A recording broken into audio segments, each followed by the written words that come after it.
রাজধানীর সোহরাওয়ার্দী উদ্যানে বাংলাদেশ জামায়াতে ইসলামীর জাতীয় সমাবেশে যোগ দিতে শুক্রবার সন্ধ্যা থেকেই সমাবেশস্থলে জড়ো হতে শুরু করে দলটির নেতাকর্মীরা। সকাল থেকে রাজধানীর বিভিন্ন জায়গা থেকে মিছিল নিয়ে সমাবেশস্থলের দিকে যান দলটির নেতাকর্মীরা। মিছিলের সমাবেশ সফল হোক বলে স্লোগান দিচ্ছেন তারা। আলোচিত ট্রেন, বাসের পর মেট্রো রেলেও জামায়াতে নেতাকর্মীদের ভিড় দেখা গেছে।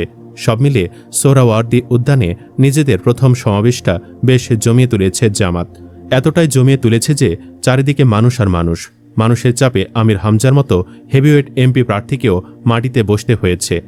গতকাল বিকেলে বাংলাদেশের জামায়াতে ইসলামীর কেন্দ্রীয় নেতৃবৃন্দ জাতীয় সমাবেশ উপলক্ষে ঐতিহাসিক সোহরাওয়ার্দী উদ্যান পরিদর্শন করেন। উদ্যান পরিদর্শন শেষে অধ্যাপক মুজিবুর রহমান উপস্থিত সাংবাদিকদের সামনে এক সংক্ষিপ্ত বক্তব্যে বলেন, আলহামদুলিল্লাহ, ঐতিহাসিক সোহরাওয়ার্দী উদ্যান জাতীয় সমাবেশ অনুষ্ঠানের জন্য সম্পূর্ণ প্রস্তুত। আল্লাহ তাআলার কাছে কায় মনোবাক্যে দোয়া করছি তিনি যেন আমাদের জাতীয় সমাবেশ যথাযথভাবে সফল করার তৌফিক দান করেন। আপনারাও দোয়া করবেন এবং দেশবাসীর কাছেও দোয়া চাই। তিনি আরও বলেন, প্রিয় সাংবাদিক বন্ধুরা, আপনাদের মাধ্যমেই আমাদের মহাসমাবেশের খবর শুধু জাতির কাছে নয়, আন্তর্জাতিক পরিমণ্ডলেও পৌঁছে যাবে। এজন্য আপনাদের সহযোগিতা আমরা খুবই গুরুত্বপূর্ণ মনে করছি।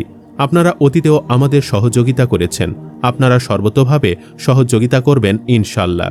অধ্যাপক মিয়া গোলাম পরওয়ার বলেন, আমিরের জামায়াত ডাক্তার শফিকুর রহমান জাতীয় সমাবেশে সভাপতিত্ব করছেন। তিনি আকাঙ্ক্ষার স্বপ্ন অনুযায়ী ওকে ডাক দিয়ে একটি কল্যাণ রাষ্ট্র গঠনের লক্ষ্যে গোটা জাতিকে ঐক্যবদ্ধ হওয়ার আহ্বান জানিয়েছেন। তিনি আপনাদের সবাইকে সালাম জানিয়েছেন।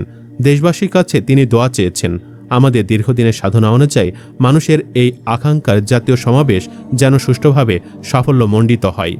জামায়াতের সহকারী সেক্রেটারি জেনারেল অ্যাডভোকেট এহসান মাহবুব জোবায়ের বলেন, আমরা ইতিহাসের সবচেয়ে বড় জনসমাগম দেখতে পাচ্ছি।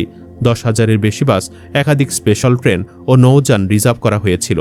দলের সেক্রেটারি জেনারেল অধ্যাপক মিয়া গোলাম পরওয়ার বলেন, উত্তরবঙ্গ থেকে প্রায় 1,500 বাস, চট্টগ্রাম, ঢাকা ও রাজশাহী ঢাকা রুটে বিশেষ ট্রেন এবং নৌপথে লঞ্চ রিজার্ভেশন দেওয়া হয়। কেউ কেউ আত্মীয় স্বজনের বাসায় থেকেও সমাবেশে অংশ নেন। দলটি থেকে জানানো হয়, মাঠে মোতায়েন থাকবে প্রায় 6,000 স্বেচ্ছাসেবক, থাকবে বিশেষ পোশাক, ডিউটি কার্ড ও দায়িত্বভাগ। ঢাকা মহানগর ও আশপাশের জেলা থেকে আগতদের জন্য 15টি পার্কিং স্পট নির্ধারণ করা হয়েছে। সোহরাওয়ার্দী উদ্যানের ভেতরে ও বাহিরে থাকবে 15টি মেডিকেল বুথ। প্রতিটিতে এমবিবিএস ডাক্তার, জরুরি ঔষধ ও অ্যাম্বুলেন্স সুবিধা থাকবে। সমাবেশের সম্পূর্ণ কার্যক্রম ড্রোন ও আধুনিক ক্যামেরা দিয়ে ধারণ করা হবে। ফেসবুক, ইউটিউব ও অন্যান্য সামাজিক যোগাযোগ মাধ্যমে লাইভ সম্প্রচার করা হবে। মাঠে থাকবে বড় আকারের এলইডি স্ক্রিন। ঢাকা মেট্রোপলিটন পুলিশের সাথে বৈঠকে ট্রাফিক নিরাপত্তা ও জনসমাগম নিয়ন্ত্রণে সমন্বয় করা হয়েছে। স্বরাষ্ট্র উপদেষ্টা, পুলিশ কমিশনার সহ সংশ্লিষ্ট দফতরে লিখিতভাবে সহযোগিতা চাওয়া হয়েছে। এরই মধ্যে সহযোগিতার আশ্বাস পেয়েছে দলটির দায়িত্বশীল নেতারা জানিয়েছেন, স্বাধীনতা উত্তর এই প্রথম সোহরাওয়ার্দী উদ্যানে সমাবেশ করছে জামায়াত। আগামী জাতীয় নির্বাচন ও গুরুত্বপূর্ণ সংস্কার নিয়ে রাজনৈতিক দলগুলোর মধ্যে অনৈক্যের পাশাপাশি গোপালগঞ্জে এনসিপির সমাবেশে আওয়ামী লীগ ও নিষিদ্ধ সংগঠন ছাত্রলীগের হামলার ঘটনাকে কেন্দ্র করে হঠাৎ তৈরি হওয়া রাজনৈতিক অস্থিরতার মধ্যে এই সমাবেশ হতে যাচ্ছে।